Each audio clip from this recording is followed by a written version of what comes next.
안녕하세요. 3단원 2장 근대 국가 수립을 위한 노력 3절 동학 농민운동의 전개 시작하겠습니다. 교과서 123쪽부터 125쪽 내용입니다. 자, 오늘 동학 농민운동의 전개 들어가기 전에 지금까지 배웠던 근현대사를 간략하게 한번 정리해 볼게요. 자, 우리 1860년대 필기해 봅시다. 1860년대는 흥선대원군이 다스리던 시기죠. 흥선대원군. 자, 이 시기에 흥선대원군은 통상수교 거부 정책을 사용을 했죠. 통상수교 거부 정책. 자, 그러다가 이제 1870년대에 가면 우리나라가 개항을 하게 됩니다. 강화도 조약 배우셨죠? 자, 그리고 1880년대 본격적으로 개화 정책을 사용을 하게 됩니다. 자, 이 개화 정책을 시행하는 과정에서 두 개의 사건, 이모군란, 구식군인들의 반란이었죠. 이모군란과 그리고 급진기아파의 정변, 갑신정변. 자, 이 사건들을 좀 살펴봤고요. 자, 이러한 흐름 속에서 크게 두 가지 사상이 대립이 된다고 했어요. 개화 사상과 vs 위정척사 사상이 서로 대립이 되었다. 자, 크게 우리가 배웠던 내용들을 정리해보면 요렇게 정리하실 수가 있겠고요. 자, 오늘 배우는 동학농민운동은요. 교과서에도 지금 동학농민운동의 지도자들의 사진들 이렇게 나오고 행사가 진행되고 있죠. 자, 그러면 이 동학농민운동은 우리가 배울 때 어떤 것들을 중심으로 좀 보셔야 되냐면은 이 전개되는 과정에서의 사건 순서, 사건에 일어났던 순서 살펴보시고요. 요게 이제 지도랑 같이 이해를 하시면 좋습니다. 지도 문제도 많이 출제가 되니까요. 자, 요게 가장 중요하고, 그리고 이 동학농민 운동으로 인해서 촉발되었던 사건이 두 가지가 있어요. 자, 청일전쟁과 연결된 사건이죠. 청일전쟁과 그리고 우리가 다음 시간에 배우는 갑오개혁이 되겠습니다. 자, 그래서 오늘 동학농민운동을 배우시면서 뒤에 이제 청일전쟁과 갑오개혁까지 연결되기 때문에 종합적으로 사건의 흐름들을 다 이해를 하시는 것이 중요합니다. 자, 그러면 학습 내용을 정리해 보도록 하겠습니다. 자, 그럼 첫 번째 교조 신원운동입니다.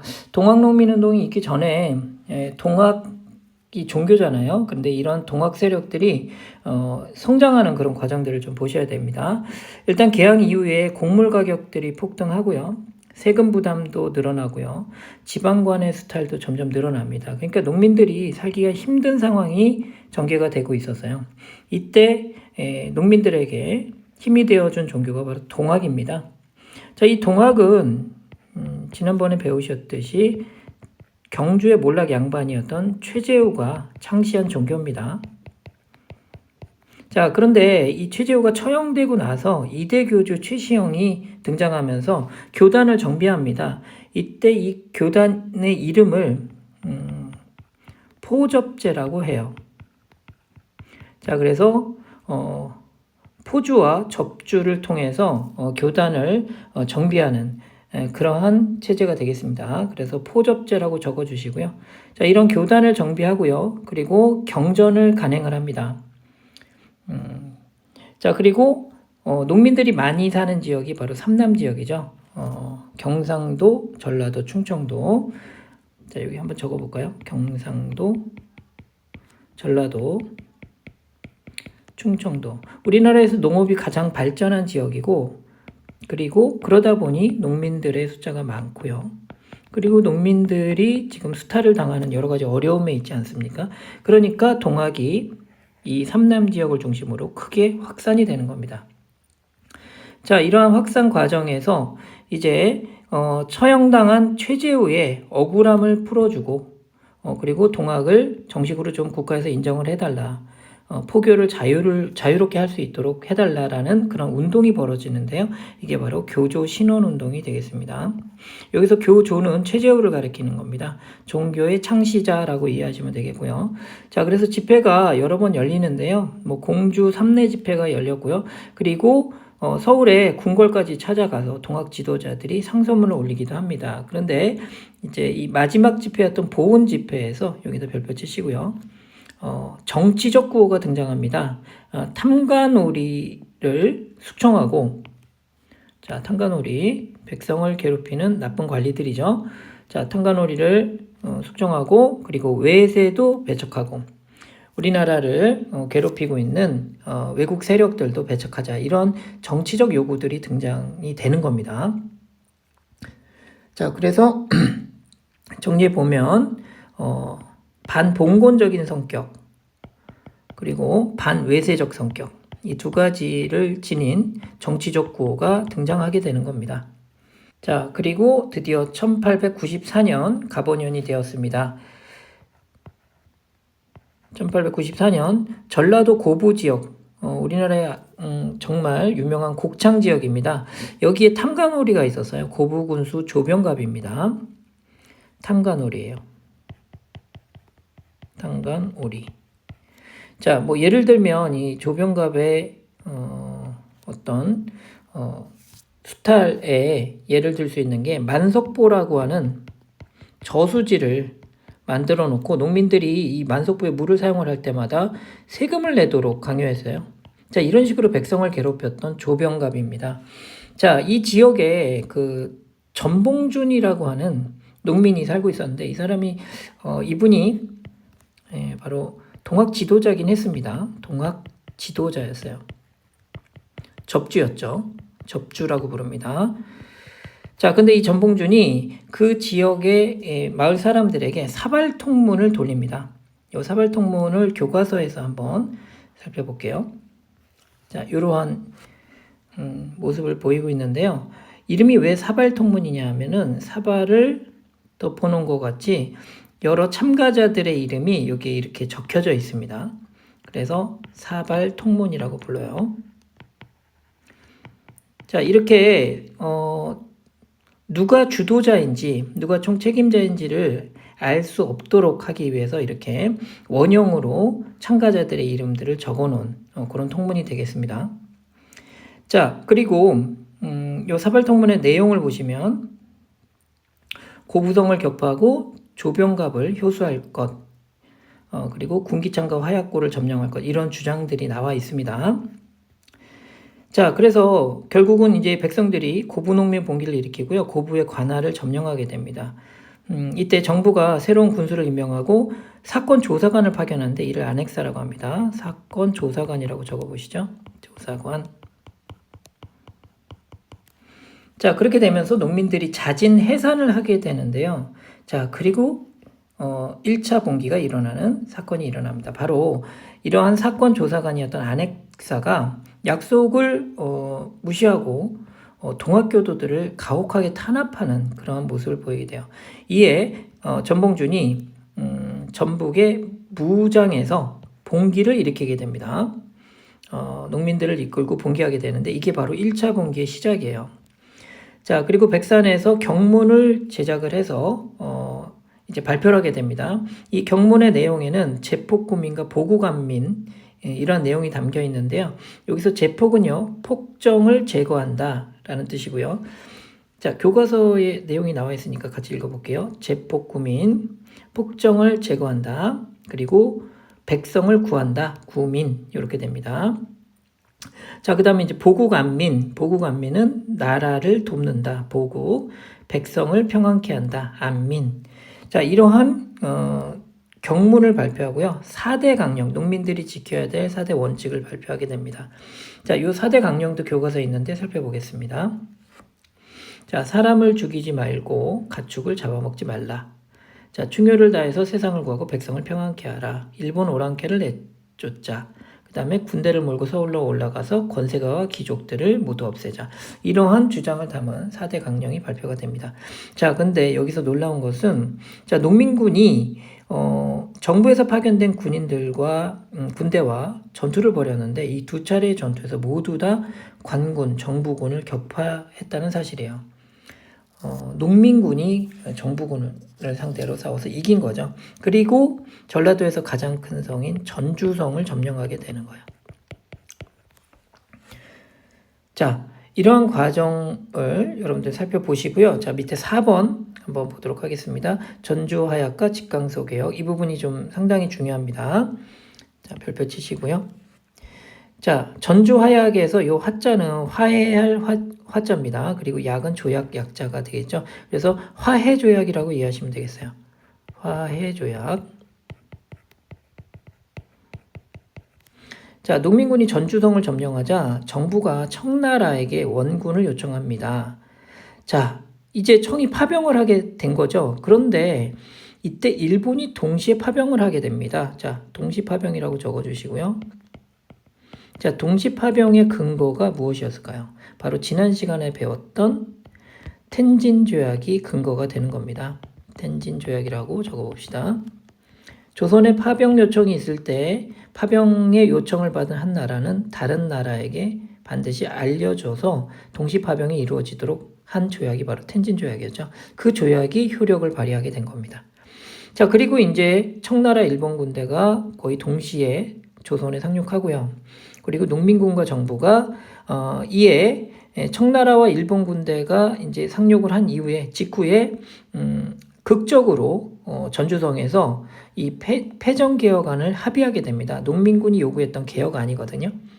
잘못된 정치를 개혁하자 그래서 패정 개혁안 이러한 내용이고요.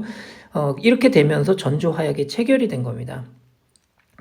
자, 그 협약의 그 화약의 내용을 두 가지로 정리를 해보면 전라도 각지에 집강소를 설치한다는 겁니다. 이 집강소는 개혁기구예요. 패정개혁을 실천할 그런 기구가 되겠죠. 자, 그래서 이거를 실천을 하게 되고요. 그리고 정부의 개혁, 교정청이 만들어지게 됩니다. 이것도 역시 개혁을 위한 기구가 되겠습니다. 교정청 이렇게 적어주시면 되겠습니다. 자, 여기에서 패정개혁 잠깐 내용을 살펴보도록 하겠습니다. 교과서에 있으니까요. 함께 보시죠. 자, 농민군의 패정개혁안. 여러 가지 내용들이 나와 있는데 크게 세금에 대한 내용 그리고 탐관오리를 처벌하라는 내용으로 구성이 되어 있습니다. 탐관오리를 처벌하라는 그런 내용으로 정리가 되겠네요. 자, 다시 본문으로 오셔서요. 자, 그런데 이 전주화약 이후의 사태가 좀 국제적인 측면에서 좀 복잡해지는 양상이 나오게 되는데요. 자, 이렇게 정부가 개혁을 이제 실행을 하기로 했고, 그리고 농민군도 해산을 했어요. 자, 그러면 사태가 다 해결이 됐기 때문에 청과 일본 군대가 이제 더 이상 우리나라에 있을 필요가 없죠. 그래서 철수를 요청을 하게 됩니다. 자, 그랬는데 일본이 철수를 하지 않는 겁니다. 자, 철수를 하지 않고요. 두 가지 행동을 동시에 진행을 하게 되는데요. 일본이 우리나라에 들어온 진짜 목적은요. 두 가지로 정리가 됩니다. 바로 우리나라에서 청 세력을 제거하는 거죠. 자, 그래서 실행을 한 것이 바로 청일전쟁을 일으키는 거였어요. 청일전쟁, 조선을 차지하기 위해서 결국 청나라와 전쟁을 하게 되는 거였어요. 자, 그리고 두 번째는 이걸 잘 이해하셔야 되는데 우리나라를 근대화시키려는 시도를 하게 됩니다. 자, 우리나라를 근대화시키려는 진짜 목적은 뭘까요? 바로 수탈을 더욱더 편리하게 하기 위해서 근대화를 시키려고 했던 겁니다. 뭐 예를 들면은 뭐 철도를 부설한다든가 아니면 근대식 시설들을 만든다든가 이러한 시스템을 갖춰 놓아야 수탈을 좀 더 편리하게 일본 입장에서 할 수 있기 때문에 우리나라를 어느 정도 근대화시킬 필요가 있었다는 거예요. 자, 그래서 시행했던 것이 바로 갑오개혁이 되겠습니다. 물론 이 갑오개혁과 함께 다음 해인 1895년에 을미개혁도 이어지게 됩니다. 그래서 같이 써보도록 할게요. 그래서 갑오개혁, 을미개혁. 자, 이렇게 해서 일본은 우리나라 궁궐인 경복궁을 점령을 합니다. 그리고 정치를 장악하기 위해서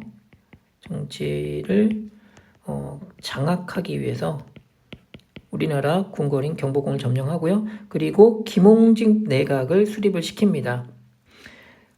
자, 그리고 청일전쟁을 발발합니다. 이게 뭐 거의 동시에 이루어졌기 때문에 여러분들 같이 봐주셔도 되겠고요. 자, 그러면 이 1차 분기의 전체적인 그 흐름을 지도를 통해서 한번 정리해 보겠습니다. 자, 1번 고부농민봉기입니다. 이 고부농민봉기만 지금 색깔이 다르게 표시가 돼 있죠. 이거는 동학농민운동에 포함이 되진 않고요. 바로 전 단계라고 보시면 되겠어요. 전 단계. 동학농민운동 1차 봉기가 일어나게 된 계기라고 보셔도 되겠고요. 그죠? 자, 이 봉기에 대해서 안핵사가 잘못된 처벌을 하게 되자 무장봉기가 일어나게 되고요. 이때부터가 1차 봉기의 시작이라고 봐주시면 되겠어요. 자, 그리고 세 번째 황토현 전투와 네 번째 황룡천 전투에서 연달아서 승리를 거두고 그리고 전주성에 입성하게 되는 겁니다. 자, 이렇게 되자 정부에서는 바로 청나라에게 파병을 요청하게 되고 일본은 텐진 조약을 근거로 동시에 파병을 하게 되죠.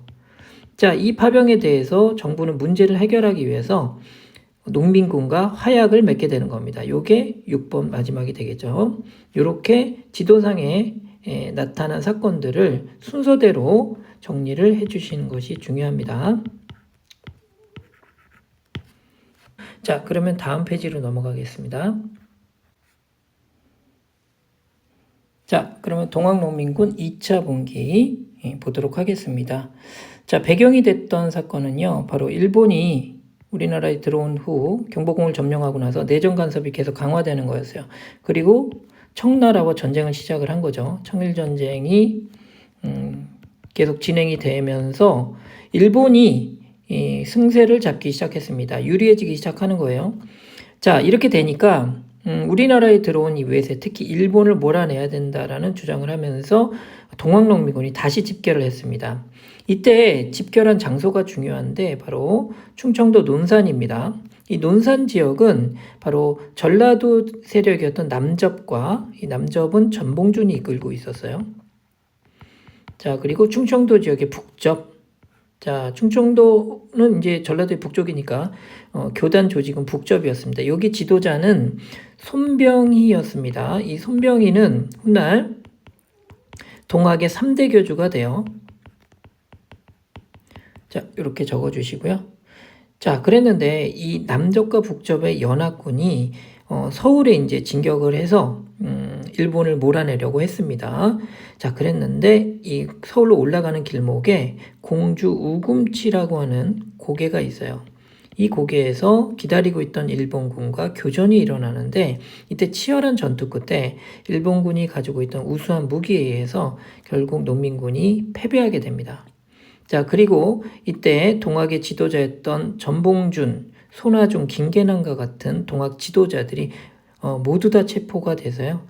결국 전봉준 등이 모두 다 처형되게 됩니다. 서울에 잡혀서 올라가게 되면서 처형당하게 되면서 결국 동학농민운동은 종결이 돼요. 마무리가 되는 겁니다. 자, 이 상황을 여러분들 지도로 한번 순서대로 한번 정리를 해보겠습니다. 교과서에 나와 있으니까 한번 같이 보도록 하겠습니다. 자, 1894년 6월에 일본이 경복궁에 침입을 했습니다. 그 전에 일본군과 청나라 군대가 동시에 우리나라에 들어오게 됩니다. 5월 5일, 5월 6일 이렇게 들어오고 그 이후에 6월에 일본이 경복궁을 침입하고 청일전쟁이 또 일어납니다. 자, 플러스 청일전쟁. 이렇게 표시를 해주시고 그리고 나서 남접과 북접의 연합군이 여기 논산에서 집결하게 되죠. 자, 그리고 서울로 올라가는 길목인 공주의 우금치 고개에서 전투가 또 벌어집니다. 여기서 패배를 하고 전봉주는 요 순창에서 체포가 돼서 서울로 압송이 돼서 서울에서 처형을 당하게 됩니다. 그래서 이 4번까지 이렇게 해서 보시면 되겠고요. 이때 압송당에서 끌려가는 전봉준의 사진 교과서에 실려 있으니까 보시면 되겠고요. 자, 그리고 역사적 의의와 한계 정리하고 마무리하도록 하겠습니다. 자, 동학농민운동은 1차 분기의 성격은 반봉건적인 성격이 강해요. 우리 안에 부패한 어떤 세력들을 몰아내고 나라를 깨끗하고 강하게 만들어야 한다. 이러한 반봉건적인 성격을 가지고 있었고요. 반면에 2차 봉기는 우리 안에 들어온 외국 세력, 이런 세력들을 몰아내야 된다라는 자주적인 성격을 가지고 있었습니다. 그래서 1차와 2차 봉기의 성격이 다르다는 거 그렇게 봐주시면 되겠고요. 그리고 농민들이 주장했던 패전개혁안 중 일부가 갑오개혁에 반영이 됩니다. 다음 시간에 배우는데요. 갑오개혁에 농민들의 주장이 반영된다. 자, 그리고 동학농민운동은 비록 끝났지만 거기에 남아있던 잔여 세력들이 훗날 을미의병 등 항일의병운동에 동참하게 됩니다. 자, 이것도 역사적 의의가 될 수 있겠죠. 자, 그러면 한계를 살펴볼게요. 자, 어떤 부분에서 좀 아쉬운 점이 있느냐. 근대 국가 건설에 대해서 농민들이 구체적인 방안을 제시하지는 못했다라는 역사적인 한계를 지니고 있습니다. 자, 내용은 여기까지고요. 수고 많으셨습니다.